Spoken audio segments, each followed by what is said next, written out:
Et bonjour tout le monde, j'espère que vous allez bien. Dans cette vidéo, on va voir ensemble l'exercice 6 d'une série d'exercices du lycée de Benguerel.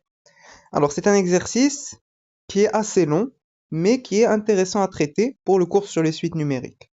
Alors, fin de l'exercice, on considère la fonction f définie sur l'intervalle -1 ouvert plus l'infini par f de x est égal à 1 plus 1 sur 1 plus x. Et soit la suite un définie par u0 est égal à 1 et un plus 1 est égal à f de un pour tout n dans n. Alors dans la première question, on nous demande de calculer u1 et u2 et d'en déduire que la suite un n'est pas monotone. Donc, on va calculer U1 et U2, hein, ça va être facile, hein. On a U0 c'est 1 et UN plus 1 c'est f de UN. Donc, la fonction f, hein, donc f de x c'est 1 plus 1 sur 1 plus x. Alors, donc, on va commencer par calculer U1. Alors, U1 ça va être f de U0, c'est-à-dire 1 plus 1 sur 1 plus, là j'ai U0, hein. U0 c'est 1. Donc, ça nous donne 1 plus 1 demi, c'est-à-dire 3 demi, et ça, c'est supérieur ou égal à 1, c'est-à-dire supérieur ou égal à U0. Donc là, on trouve que U1 est supérieur ou égal à U0. Très bien. Donc là, on pourrait se dire que peut-être la suite UN, elle est croissante. Alors, on va voir maintenant U2. Donc U2, c'est f de U1, avec U1, c'est 3 demi. Donc, c'est-à-dire 1 plus 1 sur 1 plus 3 demi. Donc, ça va nous donner, je mets au même dénominateur ici, donc au dénominateur, j'aurai 3 plus 3 sur 2, c'est-à-dire, alors, je prends l'inverse, hein, donc, aide le 2, je le fais monter en haut, donc le voilà, et 2 plus 3, ça nous fait 5. Donc, 1 plus 2 sur 5, ce qui nous donne 5 plus 2 sur 5, hein, je mets au même dénominateur, donc 7 sur 5. Alors, la question, c'est est-ce que 7 sur 5, il est plus grand ou plus petit que U1, que 3 demi? Alors, ce qu'on va faire, je vais prendre U2, c'est 7 sur 5, et U1, c'est 3 sur 2. Je vais mettre au même dénominateur, donc là, je multiplie par 2 en haut et en bas, ça nous fait 14 sur 10. Et là, je multiplie par 5 en haut et en bas, ça nous fait 15 sur 10. Donc, bien sûr, 14 est inférieur ou égal à 15, c'est-à-dire, je multiplie par 1 sur 10 de chaque côté. Donc, 14 sur 10, inférieur ou égal à 15 sur 10. Donc, ça, c'est U2, hein, et ça, c'est U1, hein. Donc, j'ai U2 qui est inférieur ou égal à U1. Donc, on avait dit que U1 est supérieur ou égal à U0. Et là, on trouve que U2 est inférieur ou égal à U1. Donc là, hein, on peut en déduire que UN n'est pas monotone. On ne peut pas dire si elle est croissante ou décroissante ici, hein. Voilà. Alors, première question, c'est bon. Maintenant, question 2A. Montrer que pour tout n dans n, UN est supérieur ou égal à 1. Et que pour tout n dans... Alors ici, je pense que c'est n étoiles, hein, puisque ici, on a 1 sur n avec n au dénominateur, donc n étoiles, hein. Donc, on doit montrer que pour tout n dans n étoiles, la valeur absolue de un plus 1 moins un est inférieure ou égale à un. Donc, on va d'abord commencer par montrer que pour tout n dans n, un est supérieur ou égal à 1, et on va faire une récurrence, hein. On va faire un raisonnement par récurrence. Donc, on pose Pn, donc ça va être la propriété suivante. Pour tout n dans n, un est supérieur ou égal à 1. On va commencer par l'initialisation. L'initialisation pour n est égal à 0, puisque là on est dans l'ensemble des entiers naturels, hein. Donc pour tout n dans n. Donc pour n est égal à 0, on a u0 qui est égal à 1. Bien sûr, 1 est supérieur ou égal à 1. Donc ça marche. La propriété est vraie au rang n est égal à 0. Très bien. L'initialisation, c'est bon. D'abord, Adim Douzoun, l'hérédité. Alors, l'hérédité, on suppose que la propriété est vraie au rang n. Donc, supposons que un est supérieur ou égal à 1. Et montrons que la propriété est vraie au rang n plus 1, c'est-à-dire que un plus 1 est supérieur ou égal à 1. Donc, on a un qui est supérieur ou égal à 1, d'après l'hypothèse de récurrence, hein. Ensuite, je vais mettre plus 1 de chaque côté pour faire apparaître f de un, hein. F de un, c'est ça. Donc 1 plus un supérieur ou égal à 2, qui est positif. Donc, je prends l'inverse, hein. L'inverse, c'est avoir un radicon positif, hein. 1 sur 1 plus un est supérieur ou égal à 0. Je rajoute 1. 1 plus 1 sur 1 plus un, supérieur ou égal à 1. Donc là, j'ai f de un, hein, c'est bien ça. F de un est supérieur ou égal à 1. F de un, c'est un plus 1. Donc un plus 1 est supérieur ou égal à 1. Voilà, donc on a bien montré ça. Donc maintenant on peut conclure. pour conclure, on peut dire que d'après le principe de récurrence, la propriété un supérieur ou égal à 1 est vraie pour tout n dans n. Voilà. Donc la première partie de la question, c'est bon. Maintenant, la deuxième partie, pour tout n dans n étoiles, on doit montrer que un plus 1 moins un en valeur absolue est inférieur ou égal à 1 sur n. Donc, pour cette deuxième partie, alors 2 plus, un plus 1 moins un en valeur absolue, alors un plus 1, c'est f de un, et un, du coup, c'est f de un moins 1. Hein? Donc tout ça en valeur absolue, c'est-à-dire f de un, donc c'est 1 plus 1 sur 1 plus un, moins f de un moins 1, donc ici je vais mettre un moins 1. Hein? Alors 1 moins 1, ça va partir, et là j'aurai 1 sur 1 plus un, moins 1 sur 1 plus un moins 1. Hein? Donc il nous reste ça. Alors ici, je vais mettre au même dénominateur. Donc ici, je vais multiplier en haut et en bas par 1 plus un moins 1. Et ici, je multiplie en haut et en bas par 1 plus un. Mais comme on dit, le même dénominateur. Donc 1 plus un moins 1 moins 1 plus un sur le produit 1 plus un fois 1 plus un moins 1. Donc 1 moins 1, ça va partir. Reprali, un moins 1 moins un au numérateur. Hein? Donc un moins 1 moins un au numérateur. Alors tout ça en valeur absolue. Hein. Donc là, je peux mettre valeur absolue de ça sur valeur absolue de ça. Hein. C'est la même chose. Hein. Valeur absolue du numérateur sur valeur absolue du dénominateur. Alors, nous on sait que un est supérieur ou égal à 1 pour tout n dans n. Hein. Donc un moins 1, c'est quoi? Il est supérieur ou égal à 1. Donc, ici, j'aurai quelque chose de positif, et ici aussi, j'aurai quelque chose de positif. Hein. Donc ça, c'est toujours positif. Donc je peux enlever la valeur absolue ici. Hein. Donc je garde la valeur absolue seulement du numérateur. Hein. Donc, valeur absolue du numérateur sur valeur absolue du dénominateur. Ça, c'est toujours positif. Donc je peux enlever la valeur absolue. Hein, car, pour tout n dans n, un est toujours supérieur ou égal à 1. Donc, j'ai valeur absolue de un moins 1 moins un sur le produit 1 plus un fois un moins 1. Hein. Voilà. Alors, ici, on trouve ça. Et nous, on voulait montrer que valeur absolue de un plus 1 moins un est inférieure ou égale à 1 sur n. Alors d'abord, il fait que là, ça va être de montrer que, donc ce qu'on a calculé, hein, ça, donc on trouve ça comme résultat, on va essayer de montrer que ça, c'est inférieur ou égal à 1 sur n, pour tout n dans n étoiles. Alors nous, qu'est-ce qu'on sait? On sait que un est supérieur ou égal à 1, et donc un moins 1 est supérieur ou égal à 1, car pour tout n dans n, un est toujours supérieur ou égal à 1. Alors, je vais essayer de faire apparaître ce qu'on a trouvé ici. Hein. Alors, je rajoute 1 ici, donc 1 plus un est supérieur ou égal à 2, et pareil, je rajoute 1, donc 1 plus un moins 1 supérieur ou égal à 2. Maintenant, je vais faire le produit, donc ça fois ça va être supérieur ou égal à 2 fois 2, c'est 4. Hein. Maintenant, je prends l'inverse hein, pour faire apparaître ça.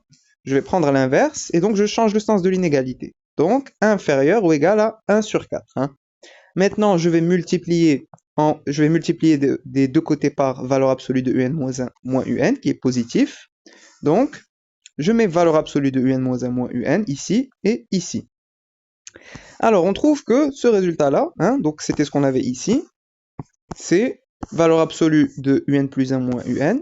Donc, on trouve que valeur absolue de un plus 1 moins un est inférieure ou égale à 1 quart fois la valeur absolue de un moins 1 moins un.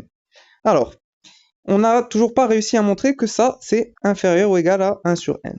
Donc, ce qu'on va faire, on va garder ça de côté, et on va plutôt essayer de faire une récurrence. Hein. On va montrer cette inégalité en essayant de faire une récurrence. Et on va garder ça, peut-être que ça va nous aider. Alors, on pose Pn. Alors, j'aurais pu l'appeler P'N, hein, puisqu'on a déjà appelé la propriété Pn dans la question précédente, mais bon. Alors, je vais l'appeler Pn, hein, ou bien vous pouvez l'appeler P'N. Donc, pour tout n dans n étoiles, valeur absolue de un plus 1 moins un est inférieure ou égale à 1 sur n. Alors, on commence par l'initialisation. Hein, donc, pour n est égal à 1, puisque ici on est dans n étoiles. Donc, on aura U2 moins U1 en valeur absolue. Donc, on les a déjà calculés à dos. Hein, U2, c'est 7 sur 5. U1, c'est 3 sur 2. Donc, je vais mettre au même dénominateur. 14 sur 10 moins 15 sur 10, c'est-à-dire moins 1 sur 10. avec la valeur absolue, ça redevient positif, donc ça nous donne 1 sur 10, et ça, bien sûr, c'est inférieur ou égal à 1 sur 1, puisque ici, on a pris n ou à 1. Donc, c'est inférieur ou égal à 1 sur 1, donc, au rang n est égal à 1, la propriété est vraie. Hein. Parfait. L'hérédité, alors pour l'hérédité, on suppose que la propriété est vraie au rang n, donc que valeur absolue de un plus 1 moins un est inférieure ou égale à 1 sur n, et on va montrer que la propriété est vraie au rang suivant, donc au rang n plus 1, donc valeur absolue de un plus 2 moins un plus 1 inférieure ou égale à 1 sur n plus 1. Très bien. Alors pour montrer ça, on va d'abord partir de notre hypothèse de récurrence. Hein. Notre hypothèse de récurrence, c'était celle-là. Hein. Et maintenant, je vais revenir à cette inégalité qu'on a montrée juste avant. Hein, juste avant de faire la récurrence, on avait montré ça. Hein.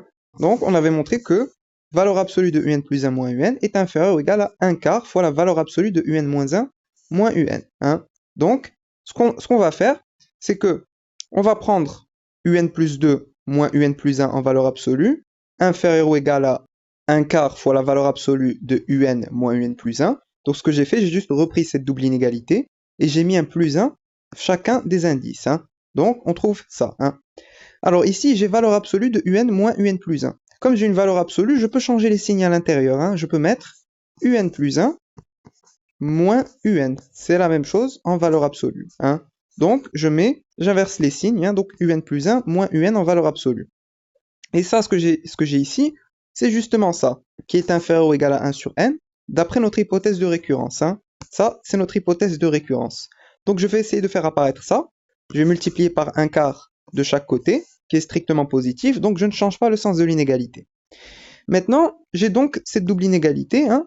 Donc je sais que ça, hein, ce que j'ai ici, c'est plus petit que 1 quart fois 1 sur n. Donc, valeur absolue de un plus 2 moins un plus 1 est inférieur ou égal à 1 quart fois 1 sur n. Hein. Donc j'ai ça qui est plus petit que ça, qui lui-même est plus petit que 1 quart fois 1 sur n. Donc je peux en déduire que valeur absolue de un plus 2 moins un plus 1 est plus petit que 1 quart fois 1 sur n. Donc j'ai ça, hein, qui est plus petit que 1 quart fois 1 sur n, donc plus petit que 1 sur 4n. Alors nous, on voulait montrer que valeur absolue de n plus 2 moins un plus 1 est plus petit que 1 sur n plus 1. Donc ce qu'on va faire, on va essayer de majorer 1 sur 4n par 1 sur n plus 1. Et pour faire ça, on peut faire un raisonnement par équivalence successive. Hein. On va partir de 1 sur 4n qui est plus petit que 1 sur n plus 1. On va faire des équivalences successives jusqu'à trouver quelque chose de vrai. Hein. Et comme on aura des équivalences successives, alors ce qu'on a ici, ça sera vrai. Alors ici, je vais prendre l'inverse. Hein. Donc ceci est équivalent à l'inverse, donc 4n supérieur ou égal à n plus 1. Je prends l'inverse, donc je change le sens de l'inégalité. Had le n de l'autre côté raja moins n. Donc 4n moins n, ça nous fait 3n supérieur ou égal à 1. Had le 3 de l'autre côté au dénominateur, donc n supérieur ou égal à 1 tiers. Et ça c'est vrai, car n est supérieur ou égal à 1, puisqu'on a pris n dans n étoiles. Hein. N, il est dans n étoiles. Donc n est supérieur ou égal à 1 tiers, qui est vrai, et comme on a des équivalences successives, alors 1 sur 4n est inférieur ou égal à 1 sur n plus 1. Donc je peux en déduire que ça, c'est plus petit que 1 sur n plus 1, et c'était ce qu'on voulait montrer. Hein. Et donc on pourra conclure notre récurrence. Hein. Donc on a bien 1 sur 4n qui est inférieur ou égal à 1 sur n plus 1, puisqu'on a fait des équivalences successives, donc ça c'est vrai. Et donc, valeur absolue de un plus 2 moins un plus 1 est plus petit que 1 sur n plus 1. Et voilà, on peut conclure en disant que d'après le principe de récurrence, pour tout n dans n étoiles, notre propriété, hein, donc un plus 1 moins un en valeur absolue, est plus petit que 1 sur n. Et voilà. Donc voilà, pour cette question-là, c'est bon. Hein. Alors question B, calculer f de racine de 2, puis montrer que pour tout n dans n étoiles, valeur absolue de un plus 1 moins racine de 2 est inférieur ou égal à 1 quart fois la valeur absolue de un moins racine carrée de 2.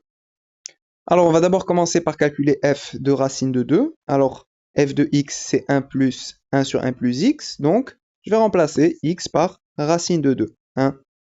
Donc f de racine de 2 c'est 1 plus 1 sur 1 plus racine carrée de 2. Alors ici ce que je peux faire, je peux multiplier en haut et en bas par 1 moins racine carrée de 2. Hein. Donc je vais multiplier en haut et en bas par 1 moins racine carrée de 2.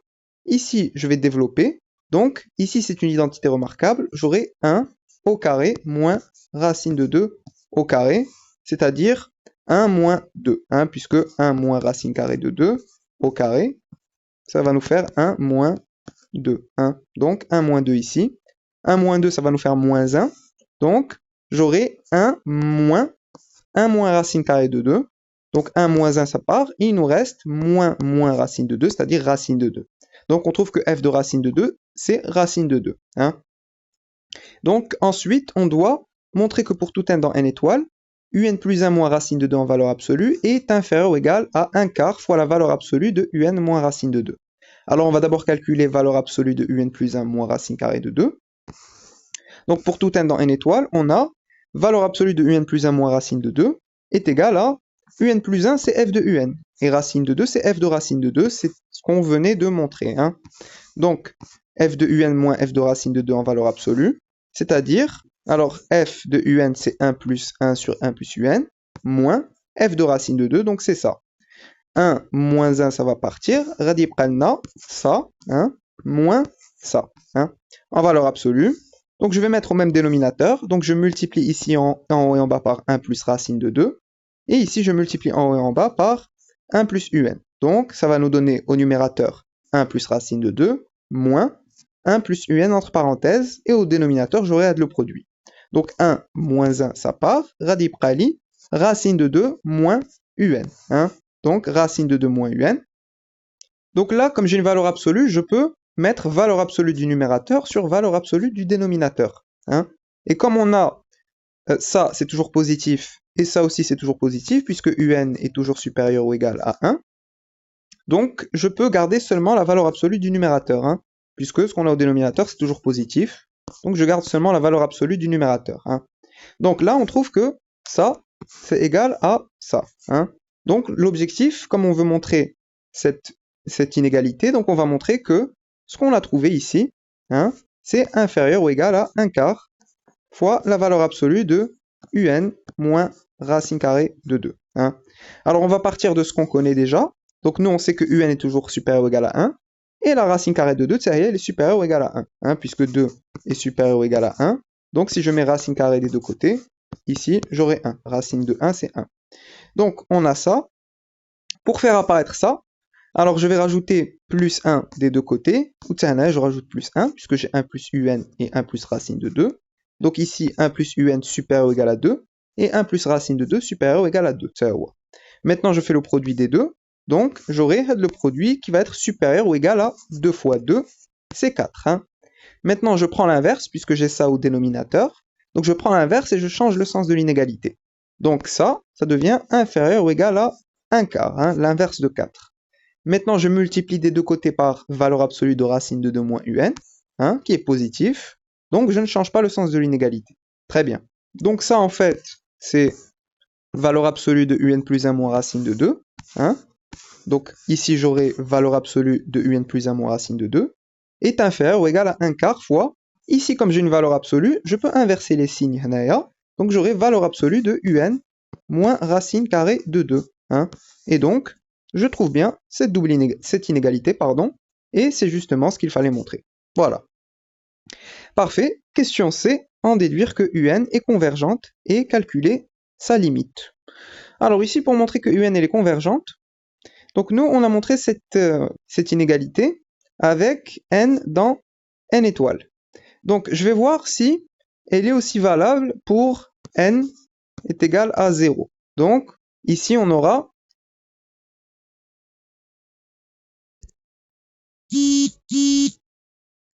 u0 plus 1, donc u1, et ici on aura u0. Donc je vais voir si elle est aussi valable pour n est égal à 0. Alors je repars de cette inégalité qu'on vient de montrer, et je vais voir pour n est égal à 0. Donc ici j'aurai valeur absolue de u1 moins racine de 2, qui nous donne, alors u1 c'est 3 demi, ici je mets au même dénominateur, donc c'est 3 moins 2 racine de 2 sur 2. Hein. Et ici je trouve quelque chose de positif, hein, puisque racine de 2 c'est à peu près 1,41. Hein, et 3 demi, c'est 1,5. Donc 3 demi est plus grand que racine de 2. Hein. Donc ici, j'ai quelque chose de positif. Hein. Donc je peux enlever la valeur absolue.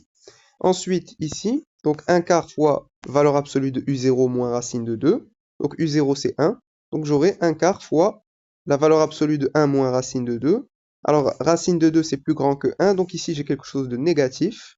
Donc pour enlever la valeur absolue, je mets racine de 2 moins 1. Hein. Comme ça j'ai quelque chose de positif. Alors bien sûr ici je veux voir si ça c'est plus petit que ça. Hein. Donc je vais faire un raisonnement par équivalence successive.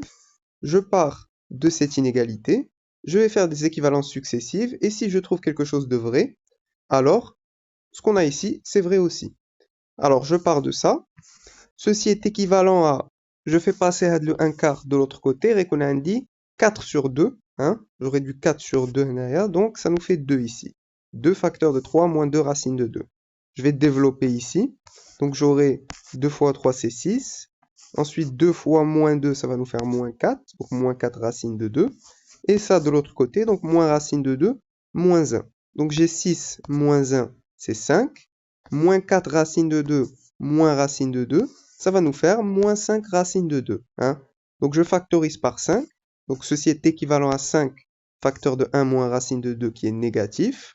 Le 5 c'est toujours positif, donc je peux l'enlever. Donc ceci est équivalent à 1 moins racine de 2 est négatif. Et ça c'est vrai, hein, puisque 1 est inférieur ou égal à racine de 2. Donc c'est vrai, hein, on trouve quelque chose de vrai. Donc ce qu'on avait ici c'est vrai. Hein. Donc j'ai bien U1 moins racine de 2 en valeur absolue, qui est inférieur ou égal à 1 quart fois la valeur absolue de U0 moins racine de 2. Et donc cette inégalité elle est vraie aussi pour n est égal à 0. Donc on a bien cette inégalité. Hein. Ça, c'est vrai. Alors, on trouve que cette inégalité elle est vraie. Donc, pour n est égal à 0, hein, je reprends ça. Le voilà. Hein. On a bien cette inégalité. Maintenant, je vais voir pour n est égal à 1. Pour n est égal à 1, donc j'aurai U2 ici, et ici j'aurai U1. Hein. Ensuite, pour n est égal à 2, U3 anaya, U2 anaya. On continue. Pour n-2, donc on aura ici un et ici un-2. Et pour n-1, je vais m'arrêter à n-1. Donc ici, je vais mettre un et ici, je vais mettre un-1. Donc maintenant, l'étape suivante, ça va être de faire le produit à chaque fois. À gauche, hein, je vais faire le produit de tout ça. Et à droite, hein, je fais le produit à chaque fois. Alors si je fais le produit, alors à gauche, j'aurai valeur absolue de U1 moins racine de 2. À droite, j'aurai valeur absolue de U1 moins racine de 2. Donc, هذا غادي يمشي مع هذا. Hein. Pareil, celui-là غادي يمشي مع هذا. Hein. هذا غادي يمشي. Hein. هادو كاملين غادي يمشيو. Hein. Ça part. Qu'est-ce qu'il nous reste? Il nous reste à gauche valeur absolue de U1 moins racine de 2. À droite, il va nous rester valeur absolue de U0 moins racine de 2. Et attention, à chaque fois, on multiplie par 1 quart. Hein. Alors, combien de fois on multiplie par 1 quart? On va de 0 jusqu'à n-1. Donc, on multiplie n fois par 1 quart. Donc, on aura 1 quart à la puissance n. Hein. On va de 0 jusqu'à n-1. Donc, on a n fois le produit. Hein. 1 quart fois 1 quart fois 1 quart fois 1 quart, n fois. Donc, c'est-à-dire 1 quart à la puissance n. Donc, on a un moins racine de 2 en valeur absolue. Donc, c'est ça, inférieur ou égal à 1 quart à la puissance n fois U0 moins racine de 2 en valeur absolue, c'est-à-dire valeur absolue de 1 moins racine de 2. Hein. Donc, nous, qu'est-ce qu'on voulait? On voulait montrer que UN est convergente et calculer sa limite. Alors, nous, on trouve que valeur absolue de UN moins racine de 2 est inférieure ou égale à de la suite. Donc, on va pouvoir faire appel aux critères de convergence. Hein. Alors, pour rappel, les critères de convergence nous disent que lorsqu'on a UN moins L, avec L un réel ici, en valeur absolue inférieure ou égale à une suite qu'on appelle Vn, et que la limite quand n tend vers plus l'infini de Vn, c'est 0, alors la limite quand n tend vers plus l'infini de la suite, Un, il y a le réel L. Hein. Donc ici, on a bien quelque chose de cette forme-là. Hein. Valeur absolue de Un moins un réel, inférieur ou égal à une suite. Donc ici, on va montrer que la suite, elle tend vers 0, et les critères de convergence vont nous dire que la limite de cette suite, il y a racine de 2. Hein. Donc la limite quand n tend vers plus l'infini de 1 quart à la puissance n, c'est 0, hein, puisque 1 quart est compris entre moins 1 et 1, inégalité stricte. Hein. Donc, had le n, quand il tend vers plus l'infini, comme un quart est compris entre moins 1 et 1, alors tout ça, ça va tendre vers 0. Hein. Donc, ce que j'ai ici, ça tend vers 0. Ça, c'est une constante. Ça, c'est u0 moins racine de 2 en valeur absolue. Donc, tout ça, hein, ça va tendre vers 0. Hein. J'aurai 0 fois ça, c'est-à-dire 0. Hein. Donc, la limite quand n tend vers plus l'infini de tout ça, c'est 0. Hein. Donc, on a bien, ça nous rappelle bien les critères de convergence. Hein. De la suite, elle tend vers 0. Et donc, nous, on a valeur absolue de un moins racine de 2. Hein. Donc, quand n va tendre vers plus l'infini, de la suite un, elle tend vers le réel L. Hein, c'est ça. Donc, un, il va tendre vers racine carrée de 2. Hein. Donc, d'après les critères de convergence, la limite quand n tend vers plus l'infini de un, eh bien, le réel il est racine carrée de 2. Voilà. Donc maintenant, on passe à la question 3. Pour tout n dans n, on pose alpha n est égal à u 2n et bêta n est égal à u 2n plus 1. Question A, montrer que pour tout n dans n, bêta n est égal à 1 plus 1 sur 1 plus alpha n. Alors bon, cette question-là, elle n'est pas très compliquée. Hein. Donc, pour tout n dans n, donc on a alpha n et bêta n. Alors, bêta n, c'est u 2n plus 1. Je fais intervenir la fonction f. Alors, u 2n plus 1, en fait, c'est f de u 2n. Hein. Donc, f de u 2n, je rajoute 1 fois l'indice, donc ça nous donne u 2n plus 1, c'est-à-dire 1 plus 1 sur 1 plus u 2n. u 2n, c'est alpha n. Donc, ici, on a bien alpha n. Voilà. Donc, question 3a, c'est bon. Question 3b, montrer que pour tout n dans n, alpha n est inférieur ou égal à bêta n. Alors, cette question-là, elle est un peu subtile. Alors, pour tout n dans n, on a bêta n moins alpha n. Je calcule bêta n moins alpha n. Donc, je remplace bêta n, c'est ça, hein, moins alpha n. Je vais mettre au même dénominateur. Donc, ici, je multiplie en haut et en bas par 1 plus alpha n. Pareil ici, je multiplie en haut et en bas par 1 plus alpha n. Donc, ici, j'ai 1 plus 1, c'est 2. Ensuite, j'ai plus alpha n, et moins alpha n fois 1. Donc, j'aurai moins alpha n ici, et moins alpha n fois plus alpha n, ça va nous faire moins alpha n au carré. Hein? Donc, alpha n moins alpha n, ça part. Qui prend 2 moins alpha n au carré. Hein? Donc, ici, donc, je développe. Hein? Voilà, ça nous donne ça. Donc, alpha n moins alpha n, ça part. Et qui prend 2 moins alpha n au carré. Alors, on trouve que bêta n moins alpha n, c'est ça. Alors, pour tout n dans n, nous, on sait que un est toujours supérieur ou égal à 1. Donc, u de 2n, il est supérieur ou égal à 1. C'est-à-dire, alpha n est supérieur ou égal à 1. Donc, si je rajoute 1 pour faire apparaître ça, donc ça va nous donner quelque chose de strictement positif ici. Hein. Donc, l'objectif, c'est de montrer que alpha n est plus petit que bêta n. Donc, que 0 est plus petit que bêta n moins alpha n. Et c'était ce qu'on avait calculé. Hein. Ça, on l'avait calculé, on avait trouvé ça. Donc l'objectif, c'est de montrer que ça, c'est toujours positif. Hein. C'est toujours positif. Ça, c'est positif, on le sait déjà, hein, c'est strictement positif. Donc on doit montrer que ce qu'on a au numérateur, c'est positif. Hein. Donc ici, je vais d'abord partir par un raisonnement par équivalence successive. Donc bêta n est supérieur ou égal à alpha n, c'est-à-dire que ça, c'est positif. Ce qui est équivalent à ce qu'on a au numérateur ici, c'est positif, hein, puisque ça, c'est toujours strictement positif, on vient de le montrer. Ce qui est équivalent à ça de l'autre côté, donc 2 supérieur ou égal à alpha n au carré, je mets la racine carrée, donc racine de 2 doit être supérieure ou égale à alpha n. Donc si on arrive à montrer ça, alors on aura montré que bêta n est supérieur ou égal à alpha n, puisqu'on a des équivalences successives. Et pour montrer cette inégalité, je vais faire un raisonnement par récurrence. Hein, donc initialisation, hérédité, conclusion.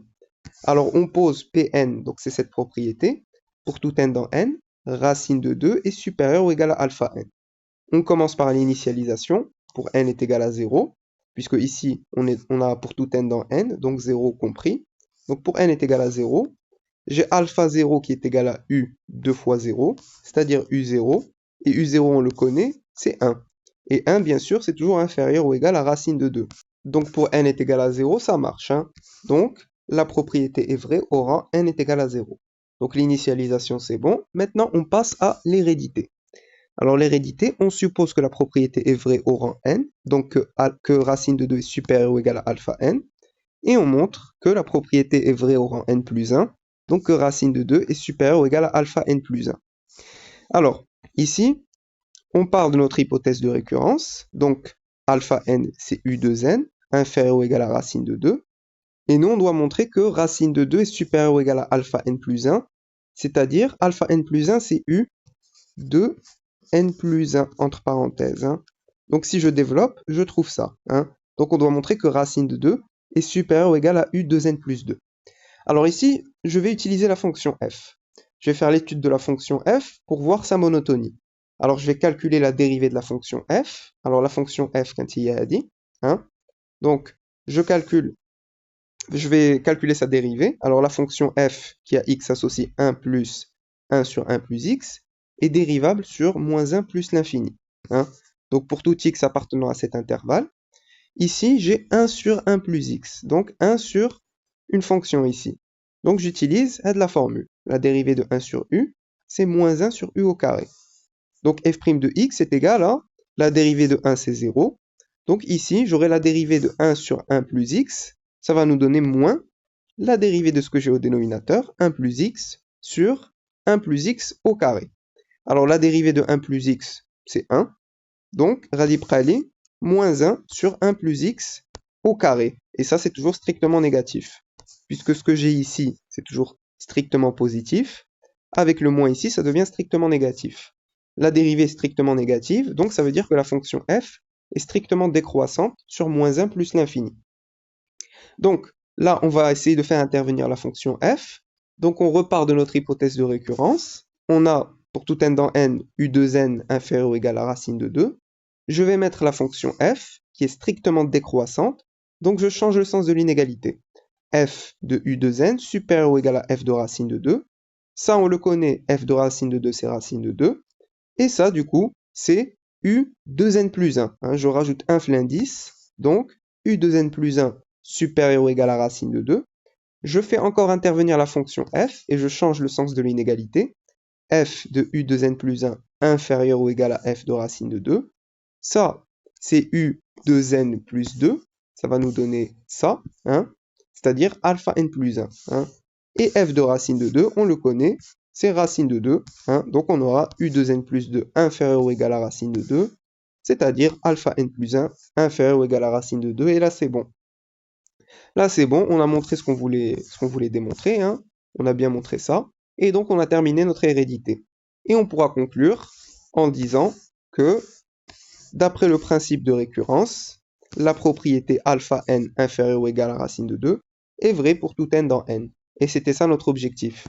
Donc, on a réussi à montrer que alpha n est toujours inférieur ou égal à racine de 2, ce qui est équivalent à bêta n supérieur ou égal à alpha n. Et c'était ça l'objectif.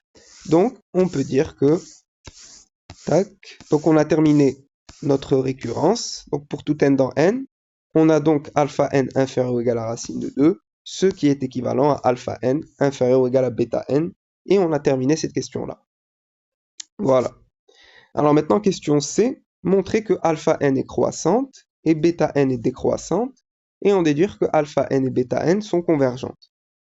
Alors, on va commencer par alpha n. Alors, pour tout n dans n, on a alpha n plus 1 supérieur ou égal à alpha n, équivaut à alpha n plus 1, c'est u de n plus 1, supérieur ou égal à alpha n, donc c'est u de n ici. Hein. Donc ici, je vais mettre u de n, et ici, donc je développe, c'est u de n plus 2. Hein. Donc là, je fais un raisonnement par équivalence successive. Hein. Alors u de n plus 2, c'est f de u de n plus 1. Ensuite, u de n plus 1, c'est f de u de n. Donc ici, j'ai f de u de n supérieur ou égal à u de n. Alors si on arrive à montrer ça, alors on aura montré ça. Hein, donc que la suite alpha n est bien croissante. Alors là, je vais m'aider d'une autre fonction que je vais appeler g de x qui va être égal à f de x. Et je vais prendre x supérieur ou égal à 1, puisqu'on a alpha n qui est supérieur ou égal à 1. Alors, je vais appeler cette fonction g, Donc on pose g de x, c'est f de x, pour tout x supérieur ou égal à 1. Alors ça va nous donner 1 plus 1 sur 1 plus f de x. Alors f de x, c'est quoi à nouveau? C'est 1 plus 1 sur 1 plus x. Ça, c'est f de x. Alors, je vais calculer ça. Donc, je vais mettre au même dénominateur. Donc, ici, 1, c'est 1 plus x sur 1 plus x. Donc, voilà. Le 1 à Utsani, c'est 1 plus x sur 1 plus x. Donc, plus 1 sur 1 plus x. Donc, voilà, plus 1 sur 1 plus x. Alors, x plus x, c'est 2x. 1 plus 1 plus 1, c'est 3.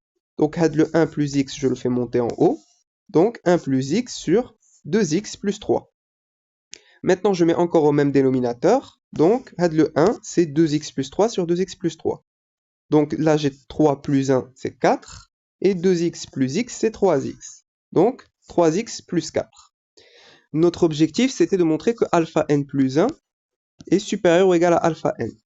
C'est-à-dire que alpha n plus 1 moins alpha n est positif. Hein. Alors, je reviens à f de u de n qui doit être supérieur ou égal à u de n. Donc ça, c'est en fait g de u de n. Donc on veut montrer que g de u de n est supérieur ou égal à u de n. Donc je vais raisonner avec x. Donc ici, je vais devoir montrer que g de x moins x est toujours positif. Hein. Donc à la place de u de n, c'est-à-dire à la place de alpha n, je vais mettre x. Hein. Alors je calcule g de x moins x. Alors g de x moins x, je remplace g de x, c'est ça, hein, moins x. Je mets au même dénominateur. Donc ici, le x, je multiplie en haut et en bas par 2x plus 3. Je vais développer. Donc x fois 2x avec le moins 1, donc c'est moins 2x au carré. X fois 3 avec le moins, ça va nous faire moins 3x. Alors 3x moins 3x, ça part. Et après, moins 2x au carré plus 4. Hein, donc moins 2x au carré plus 4. Alors ici, on a x qui est toujours supérieur ou égal à 1. Donc ça, c'est toujours positif. Hein. Donc nous, on veut montrer que ça, c'est toujours positif. C'est-à-dire, on veut montrer que ça, c'est toujours positif. Et comme le dénominateur est déjà positif, donc on veut montrer que ça, que le numérateur est positif. Donc, g de alpha n moins alpha n est positif, si et seulement si, donc équivaut à ce qu'on a ici au numérateur, je remplace x par alpha n, donc moins 2 alpha n au carré plus 4 est positif. Je fais des équivalences successives. Donc plus 4 de l'autre côté, ça devient moins 4. Je simplifie, moins 2 et moins 4. En simplifiant, il va nous rester alpha n au carré inférieur ou égal à 2. Hein. Donc ici, j'enlève le moins, je change le sens de l'inégalité. Je prends la racine carrée, alpha n inférieur ou égal à racine de 2. Et ça, c'est vrai, on l'avait déjà montré. Une question, on avait utilisé la récurrence. Donc on trouve quelque chose de vrai. Et comme on a fait des équivalences successives, alors ça aussi c'est vrai. Hein. Donc, g de alpha n moins alpha n est positif, ce qui équivaut à, alors g de alpha n, c'est f de alpha n, moins alpha n est supérieur ou égal à 0, donc f de u de n, hein, alpha n c'est u de n, est supérieur ou égal à ça de l'autre côté, ça nous donne u de n. Et là c'est bon, hein, on a montré ça. Donc, ça on avait dit que c'était, on l'avait juste ici, hein, et ça, c'est équivalent à ça. Hein, alpha n plus 1, supérieur ou égal à alpha n. Et donc là, c'est bon. Hein, donc, on trouve bien que alpha n plus 1 est bien supérieur ou égal à alpha n. Et donc, la suite alpha n, n dans n, est croissante. Voilà. Alors maintenant, on doit montrer que bêta n est décroissante. Alors, bêta n, donc on va montrer que bêta n plus 1 est plus petit que bêta n. Donc ça voudra dire que la suite bêta n est décroissante. Donc pareil, on va faire des équivalences successives. Alors bêta n plus 1, c'est u2 fois n plus 1 inférieur ou égal à bêta n, donc c'est u de n plus 1. Ici, si je développe, donc j'aurai 2n plus 2 plus 1. Donc j'aurai l'indice 2n plus 3. Alors, ici, je vais utiliser la fonction f. Hein, u de n plus 3, donc c'est f de u de n plus 2. Et u de n plus 1, c'est f de u de n. C'est-à-dire, ça, c'est alpha n plus 1, et ça, c'est alpha n. Hein. Alors, maintenant, je vais enlever la fonction f, et je vais devoir changer le sens de l'inégalité, puisque la fonction f, elle est strictement décroissante. Donc, alpha n plus 1 devient supérieur ou égal à alpha n. Et ça, c'est vrai, hein, on l'avait montré juste avant. On avait montré que alpha n était croissante. Donc, ça, c'est vrai. Et comme on a des équivalences successives, alors ça aussi, c'est vrai. Et donc, bêta n plus 1 est plus petit que bêta n, ce qui signifie que la suite bêta n, n dans n, est donc décroissante. Voilà. Alors, toujours dans la même question maintenant, on doit montrer que alpha n et bêta n sont convergentes. On doit en déduire que les deux suites sont convergentes. Alors, ici on a alpha n qui est croissante. Donc si on arrive à montrer qu'elle est croissante et qu'elle est majorée, alors elle est convergente. Bêta n est décroissante. Donc si on arrive à montrer que bêta n est minorée, alors une suite décroissante et minorée, alors c'est une suite convergente. Hein. Donc alpha n, on va montrer qu'elle est majorée. Suite croissante et majorée, c'est une suite convergente. Et bêta n, elle est décroissante. Donc suite décroissante et minorée, alors suite convergente. Donc pour alpha n, de plus, on sait déjà que alpha n est toujours inférieur ou égal à racine de 2 pour tout n dans n. Donc ici, on a bien alpha n qui est majoré. Hein. Donc alpha n, n dans n, est croissante et majorée, ce qui signifie qu'elle est convergente. Et pour bêta n, on va utiliser le fait que alpha n est croissante et que pour tout n dans n, on a déjà montré que alpha n est toujours plus petit que bêta n. Donc on peut dire que alpha 0 est plus petit que alpha n, puisque la suite alpha n est croissante, donc le premier terme est toujours plus petit que tous les autres termes. Et alpha n est toujours plus petit que bêta n. Donc, bêta n est minorée par alpha 0. Hein, donc, elle est bien minorée. Cette suite-là, elle est bien minorée. Bêta n est donc décroissante et minorée. Donc, ça veut dire qu'elle est convergente. Hein. Donc, alpha 0 plus petit que bêta n. Et alpha n est plus petit que bêta n. Donc, je peux dire que bêta n est bien minorée. Hein. Elle est décroissante et minorée. Donc, on peut dire qu'elle est convergente. Voilà. Donc, on a montré que les deux suites sont convergentes. Donc, c'était la dernière question de cet exercice. Donc, j'espère que cette vidéo vous a plu. N'hésitez pas à mettre vos remarques et vos suggestions en commentaire. N'oubliez pas de liker et de partager la vidéo. Et je vous dis à très bientôt.